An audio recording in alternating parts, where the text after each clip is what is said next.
하셔야 됩니다. 아멘.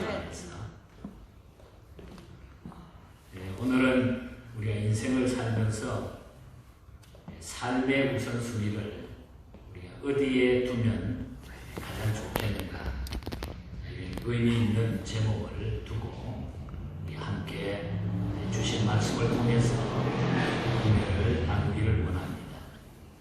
우리가 잘 아는 전도서 3장 1절 이하에 보면은 솔로몬은 천하에 있는 모든 것들은 기한이 있고 목적이 있고 그 목적을 이루게 될 때가 있다. 아멘. 그렇게 말씀했습니다. 그 때를 알맞게 붙잡고 쓰는 사람을 지혜로운 사람이라 그렇게 말씀했습니다. 지혜로운 사람들은 인생을 함부로 살지 않습니다. 선택도 결정도 신중을 기하게 됩니다. 아멘. 우리가 예를 들어보면은 우리가 쇼핑몰이나 마켓 같은 데 들어가 가지고 닥치는 대로 손 닿는 대로 물건을 사는 사람이 있는가 하면 그날 사야 할 물건들을 종이에 적고 하나하나 체크해 가면서 사는 사람이 있습니다. 후자가 지혜로운 사람입니다. 왜 사는가, 무엇을 할 것인가에 대한 목적도 없이 학교를 다니고 대학을 다니는 사람이 있는가 하면 삶의 목표를 정하고 공부하는 사람이 있습니다. 역시 후자가 지혜로운 사람입니다. 단 한 번 만난 남자나 여자에 빠져가지고 너 아니면 죽는다고 하면서 서둘러 결혼하는 사람이 있는가 하면 일생을 함께할 반려자라고 하면서 신중에 신중을 기하는 사람들도 있습니다. 이 경우도 역시 후자가 지혜로운 사람입니다.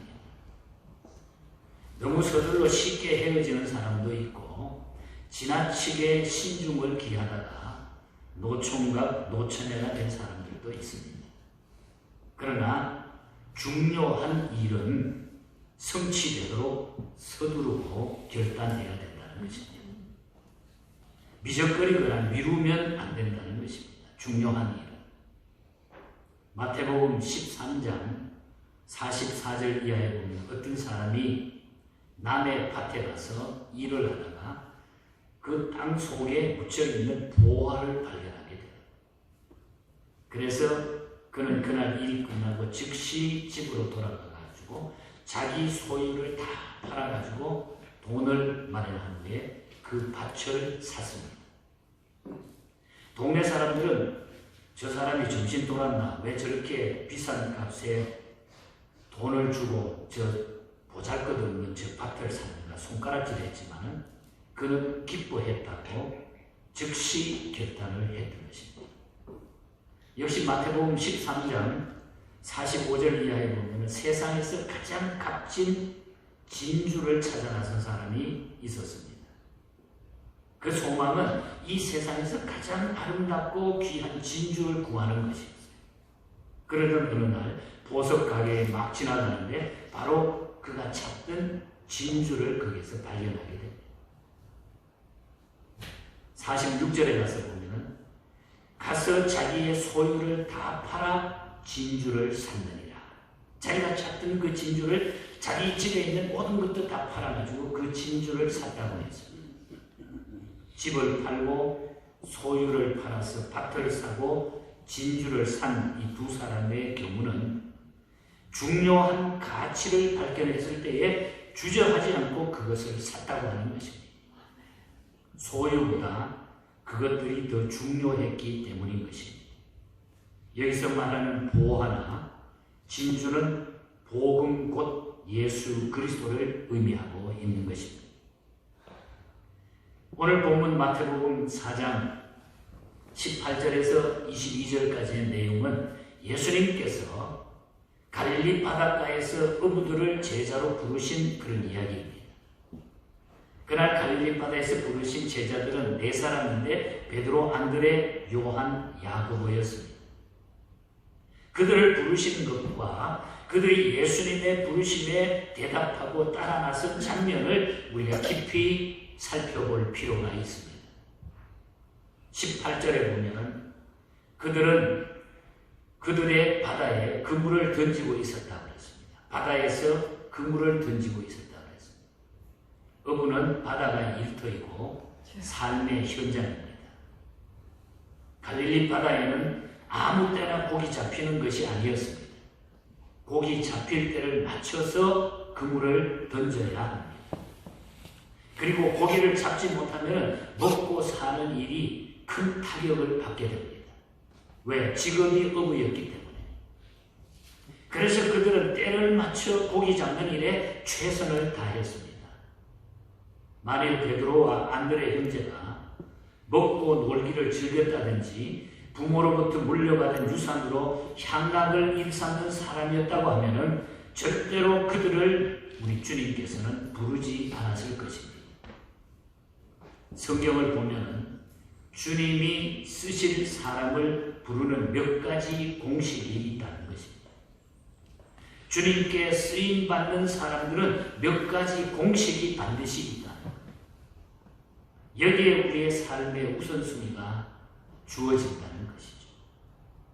저는 이 말씀을 기억하면서 우리 성도들이 2022년도에 정말 주님께 쓰임받는 그 어느 곳에서든지 주님께 쓰임받는 귀중한 사람이 되었으면 좋겠다. 아멘. 그럴 때 우리는 영적으로 육적으로 건강하게 됩니다. 아멘. 주님이 쓰시는 사람은 건강할 수밖에 없기 때문에. 그래서 성경에 보면 주님이 쓰실 사람을 부르시는 몇 가지 공식이 있는데 오늘 그 공식 3가지를 간단하게 말씀을 드리려고 합니다. 첫 번째는 준비된 사람을 부르신다. 준비된 사람. 모세는 애국에서 40년 미디안 광야에서 40년 준비했습니다. 민족을 해방하고 애국에서 인도해낼 준비가 된 사람이었습니다. 기독교 초석을 놓은 사도 바울 역시 학문적으로 영적으로 준비된 사람이었습니다. 로마가 세계를 다스리는 당시에 그는 유대인으로서 로마 시민권을 가지고 있었고 유대인이 부러워하는 가말리엘 선생의 제자가 되어가지고 율법을 열심히 공부했던 사람이었습니다. 주님은 준비된 그를 불러서 초대교회와 세계 선교를 맡겨주셨다는 것입니다.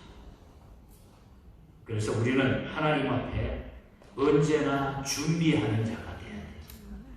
자, 우리가 하나님 앞에 쓰임받는데 우리가 구체적으로 준비한다고 하는 것은 뭘까요? 우리는 하나님의 말씀과 예배와 기도의 삶인 것입니다. 그래서 우리는 금년에 하나님의 말씀을 어떠하든지 여러분들이 계속 읽으시고 들으시고 또 눈이 잘 안 보이시는 분들 요즘 듣는 것도 많이 돼 있어요. 테이프를 들으시면서 그리고 예배 드리면서 그리고 기도하면서 주께로 나갈 때에 하나님께서는 그 준비된 우리를 통해서 무언가는 이 마지막 때 나 같은 사람이 어떻게 쓰임받아 내가 나이도 많은데 천만의 말씀 하나님은 하나님께서 준비된 사람을 어떤 방법으로든지 그 시대에 마지막에 사용하시게 되어 있습니다. 아멘. 준비된 사람들로 쓰임받기를 주님 이름으로 축복합니다. 아멘. 두 번째는 단순한 사람을 우리 주님은 부르신다. 사람은 단순해요. 뭐 단순하다고 해가지고 아무것도 모르고 마음대로 해라 이게 아니라 단순하다고 한 의미가 무엇일까? 베드로, 안드레, 요한, 나다나엘, 이 바울 같은 사람을 보면 모두가 한결같이 단순했어요. 따르라고 하면은 따르고 오라고 하면 오고 단순한 성격의 사람들이었다는 것이죠. 예수님의 제자들 가운데 꼬치 캐묻고 구명하고 따진 사람은 가룟 유다 한 사람뿐입니다. 요한복음 12장을 보면은 어느 날 베다니에 살고 있던 나사론의 3남매가 살고 있는 그 집에 예수님이 그 집에 초청을 받아가지고 방문해서 식사를 하게 됩니다. 그 자리에서 마리아가 너무너무 감사하고 하나님의 은혜가 감사해서 비싼 향유 옥합을 예수님의 발에 붓고 자기 머리털로 예수님의 발에 씻겨드리자 향유 냄새가 방 안에 가득하게 되었어요. 그때 가룟 유다가 말합니다. 어찌하여 300데나리온의 가난한 자들에게 주지 않느냐? 300 엄청난 돈의 값인데 그걸 팔아가지고 가난한 사람에게 주면 하는데 이게 무슨 짓이냐? 왜 낭비하느냐? 왜 뜯어내 쓰지 않고 허비하느냐? 시비를 가르다가 걸어옵니다. 결국 그는 예수님의 제자로서 삶을 다하지 못하고 스스로 자살하는 비운의 주인공이 되고 말았습니다. 문제는 왜 그가 그렇게 사사건건 복잡하게 생각하고 시비를 걸었느냐입니다. 누가복음 22장 3절을 보면 12 중에 하나인 가롯이라고 하는 부르는 유다에게 사탄이 들어가니 사탄이 그에게 들어가면서 그의 사고와 행동과 삶이 흔들리기 시작했다. 사탄이 들어간다. 누가 내 안에 있느냐가 중요합니다. 누가 내 안에 바울은 우리가 바울 선생을 읽다가 보면 무려 164회나 반복해서 주 안이라고 하는 말을 썼습니다. In Christ. 주 안에. 나는 주 안에 있다. 주 안에 거하라. 내가 누구 안에 있느냐가 중요하다. 내 안에 누가 있고 내가 누구 안에 있느냐 같이 있느냐. 누구와 같이 있느냐. 살아도 죽어도 흥해도 망해도 가는 것도 오는 것도 일하는 것도 쉬는 것도 주 안에서가 바로 바울의 목표였고 바울의 방법이었다. 여러분 금년 한 해 어떤 일 가운데서도 주 안에 살아가시기를 축복합니다. 그것이 우리가 하나님 앞에 쓰임받는 일이에요. 우리 주님도 요한복음 15장 4절에서 내 안에 거하라. 그러면 뭐라 그랬죠? 나도 너희 안에 거하리라. 내 안에 거하라. 나도 너희 안에 거하리라. 유다가 그렇게 된 다른 이유도 있습니다. 요한복음 12장 6절에 보면 이렇게 말하면 가난한 자들을 생각하니 아니요 저도 도적이라 돈계를 받고 거기에 넣는 것을 훔쳐가니라. 복잡한 사람이에요. 복잡한 사람. 자기를 위해서 거짓말하고 자기를 위해서 그냥 아무렇게나 그때 살아가는 복잡한 사람, 단순한 사람이 아니에요. 그는 자기를 위해 수단과 방법을 가리지 않는 사람이었고 자기를 드러내기 위해서 그런 행동을 했던 사람. 결국 그는 비참하게 자살해서 죽는 이런 모습을 우리에게 보여줬습니다. 지금도 주님의 제자가 되려고 하면은 단순 사고의 사람이 되어야 됩니다. 이 말은 순종의 사람이 되어야 된다. 주님은 그런 사람을 좋아하십니다. 심리학자 가운데 줄리아 캐머론이라고 하는 분이 쓴 예술가의 집이라고 하는 책이 있습니다. 이 책에 보면은 이분은 완벽주의자가 주는 폐단이 무엇인가? 완벽주의자가 주는 폐단이 무엇인가? 자기는 말이 완벽하다. 나는 말이야 다른 사람하고 다르다. 뭐 이렇게 사는 사람들이 있잖아요. 예수도 안 믿으면서 참 나처럼만 살아가. 뭐 예수가 뭐 필요해. 완벽주의자들이 많이 있어. 그분은 그 책에서 이렇게 말합니다. 완벽주의는 결코 최고를 지향하는 것이 아니다. 인간이 하는 모든 일에 있어서 완벽이란 불가능하다. 모든 일을 완벽하게 처리할 수 있다고 말하는 것은 사실상 하나님과 같아지려고 하는 것이다. 지나치게 분석하려다가 아무것도 못하는 수가 있다. 세계 2차 대전 당시에 연합군이 승리한 것은 놀만디 상륙작전이 결정적인 역할을 했죠. 그 당시에 상륙작전을 총지휘했던 사람이 연합군 사령관 누군가? 아이젠하워였습니다. 이 놀만디 상륙작전에 수많은 병사들이 희생이 불보듯했습니다. 뻔했습니다. 야, 이거는 작전하자면 하나마나 너무나 많은 병사들이 희생이 될 것이고 이 전쟁은 우리가 지게 될 것이다. 이렇게 낙심하고 있었습니다. 이 점을 잘 아는 아이젠하워는 고민이 컸습니다. 이것을 어떻게 벗어날 수 있을까? 근심하며 고뇌하는 그에게 병사들이 이렇게 둘러싸서 아이젠하워를 찾아왔습니다. 병사들이 이런 이야기를 아이젠하워에게 합니다. 사령관님처럼 훌륭한 국민의 부하로 죽을 수 있다고 하는 것은 자랑입니다. 사령관님 힘을 내십시오. 용기를 내십시오. 우리는 어떤 일 가운데서도 명령에 순종할 것이고 우리는 싸워서 목숨 바쳐 이길 것이고 여기에서 그냥 아이젠하워가 큰 눈물 흘리는 거예요. 그래서 결국 그 작전을 통해서 연합군은 승리하게 됩니다. 군인도 여러분 복잡하게 생각하면 전쟁을 칠 수 없어요. 군인들이 이것 따지고 저것 따지고 복잡하게 생각하면 이길 수가 없다. 예수님의 제자들 역시 단순한 사람이 순종의 사람이었다. 단순사고 순종하며 다 끝나는 방법이 순종이라는 한마디가 하나님 앞에 살아가는데 모든 것을 끝낼 수 있는 방법입니다. 모든 것을 이길 수 있는 방법은 순종. 하나님의 말씀에 복잡하게 가룟유다처럼 이유 달지 말고 금년 한 해 순종하시기를 축복합니다. 그 순종을 통해서 하나님은 우리에게 무한한 은혜를 주실 거예요. 좀 내 생각이 안 맞아도 하나님께서 하시는 것이다 생각되면 빨리 순종하세요. 그것이 하나님 앞에 쓰임받는 우리 삶의 우선순위라고 하는 것입니다. 마지막으로 세 번째는 결단의 사람을 하나님은 부르신다. 결단이 무슨 일에든지 우리가 결단이 중요하다.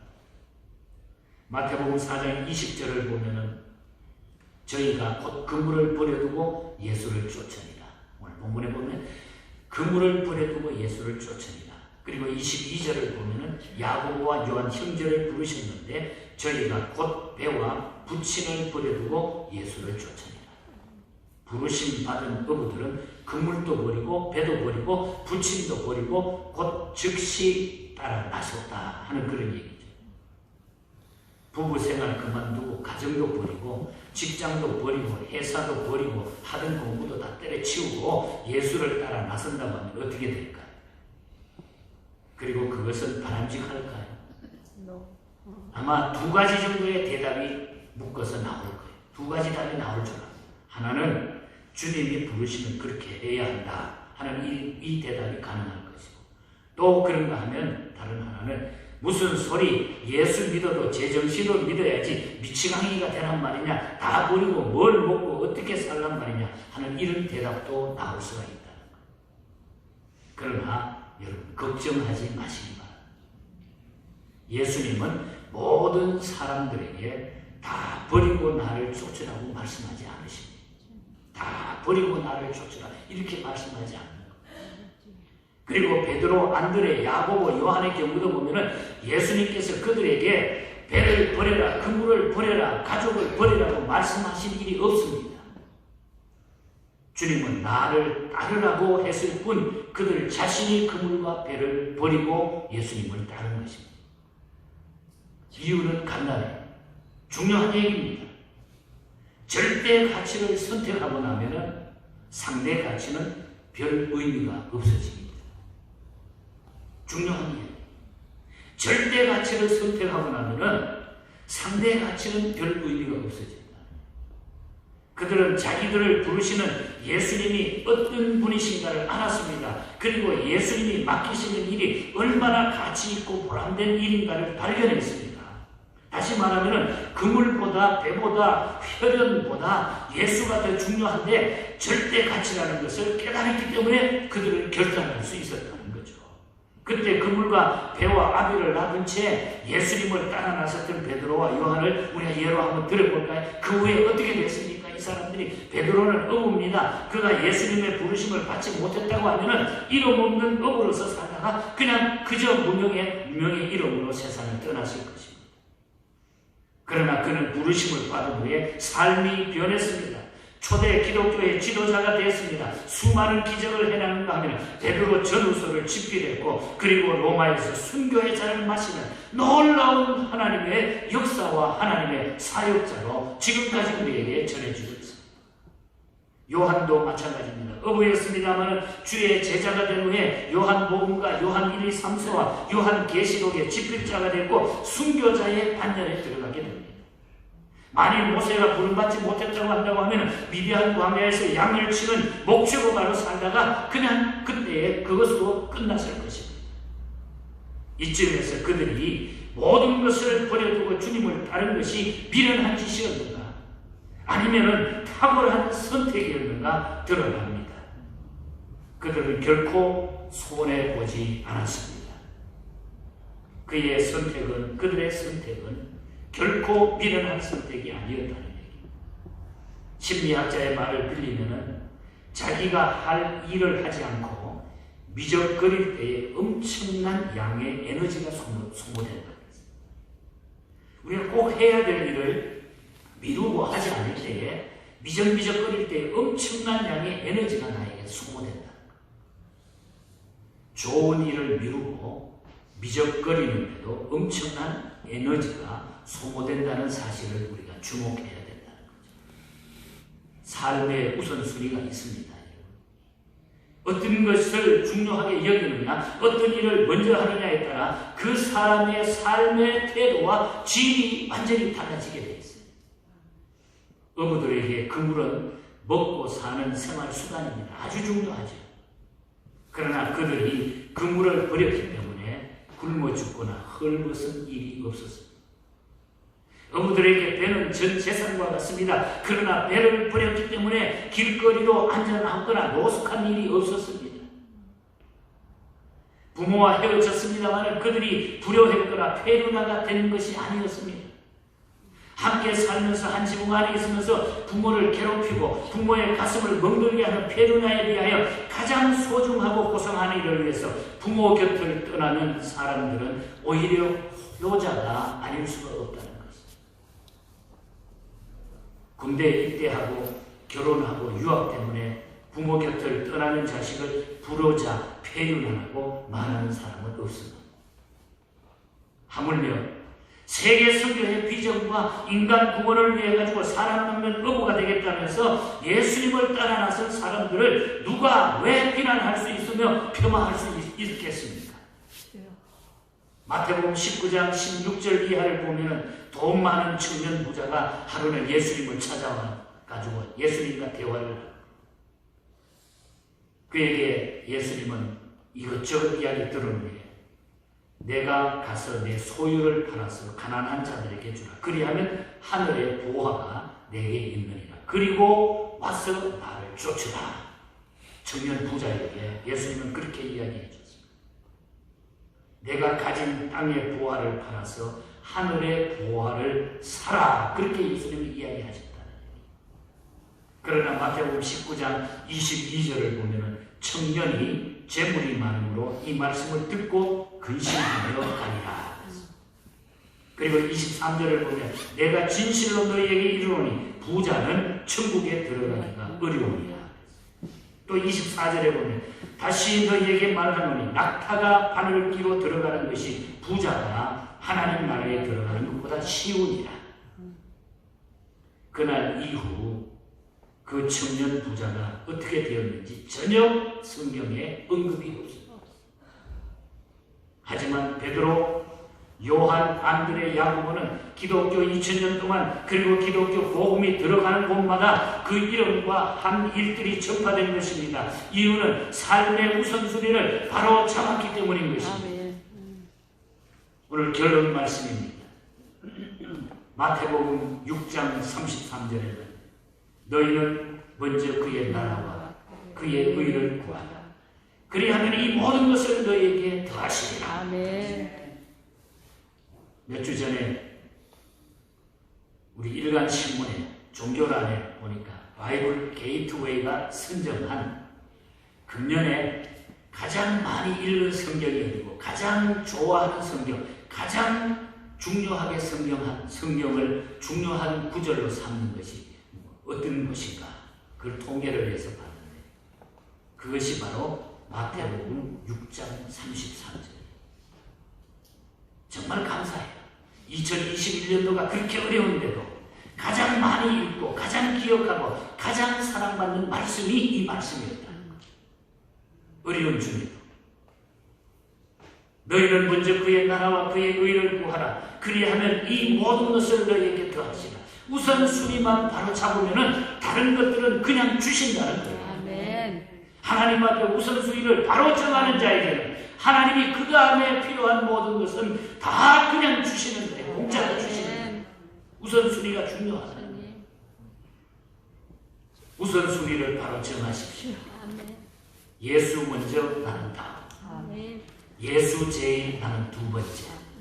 아멘입니까? 아멘. 그럼 한번 따라합시다. 예수 먼저, 예수 먼저, 나는 다음. 나는 다음. 예수 제일, 예수 제일, 나는 두 번째. 나는 두 번째. 나는 세 번째. 좋습니다. 더 많이 양보하지. 이 말씀에 아멘한 여러분들에게 하나님께서 여러분이 원하는 것 이상의 복을 금년에 주실 줄 믿습니다. 아멘. 그러기 위해서 우리는 내가 맡은 일 성실히 행해야. 아멘. 내가 맡은 일 성실히 행해야. 주님은 나의 삶의 최우선입니다. 오거돈이라고 하는 여자분이 계셨어요. 이분은 갑자기 자기 부친이 교통사고로 떠나 나중에는 그 역경 중에 아들까지 죽는, 남편을 교통사고로 보내고 아들까지 잃어버리는 이런 비참한 가운데 너무너무 고민 가운데, 그래서 하나님 왜 나에게 이렇게 고난을 주십니까? 그가 하나님 앞에 기도하는 중에 하나님 앞에 응답을 받는데, 축복도, 주님은 축복도 되시지만 고난과 역경 중에도 주님이 되신다. 아멘. 고난과 역경 중에도 주님은 나의 주님이시다. 이 음성이 들립니다. 그 고난 중에 있는 자에게 주님이 되신다. 어려운 환경 가운데서도 주님은 나의 주님이시다. 이것이 삶의 우선순위. 주님은 나의 삶의 최우선순위의 첫 번째라고 하는 것. 그래서 이분이 이런 찬송가를 만드셨잖아요. 너의 마음에 슬픔이 가득 차도 주가 즐겁게 하시리. 아침 해같이 빛나는 마음으로 너 십자가 지고 가라.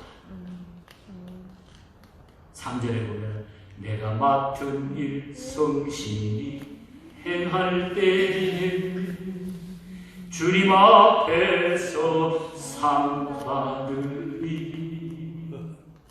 주가 베푸신 은혜를 감사하며 너 십자가 지고 가라.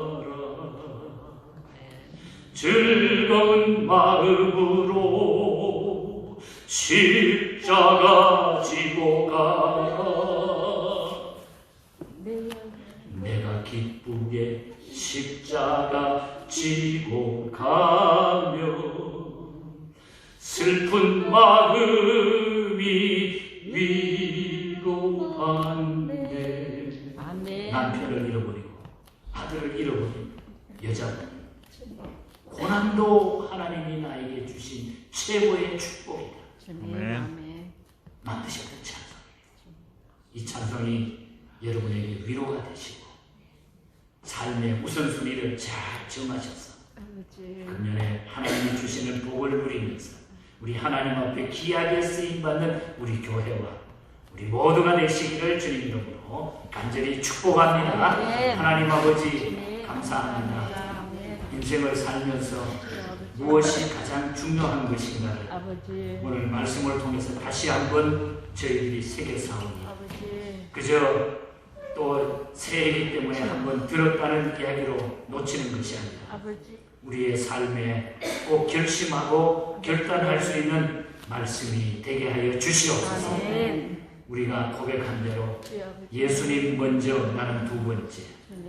예수님이 첫째, 나는 두 번째. 이렇게 고백하면서 금년 순종하며 우리 주님 앞에 쓰임받는 남은 생에 하나님의 귀한 일을 잘 마무리해드리는 저희들의 인생 삶이 되게 하여 주시옵소서. 하나님 앞에 순종하는 자에게, 우선순위를 바로 갖는 자에게 그 외에 다른 것은 뜸으로 하나님이 주신다고 약속했습니다. 제자들의 결심이, 저희들의 결심이 되게 하여 주시옵소서. 거룩하신 예수님 이름으로 기도하옵나이다. 아멘. 우리 기립하셔서 513장 찬양합니다.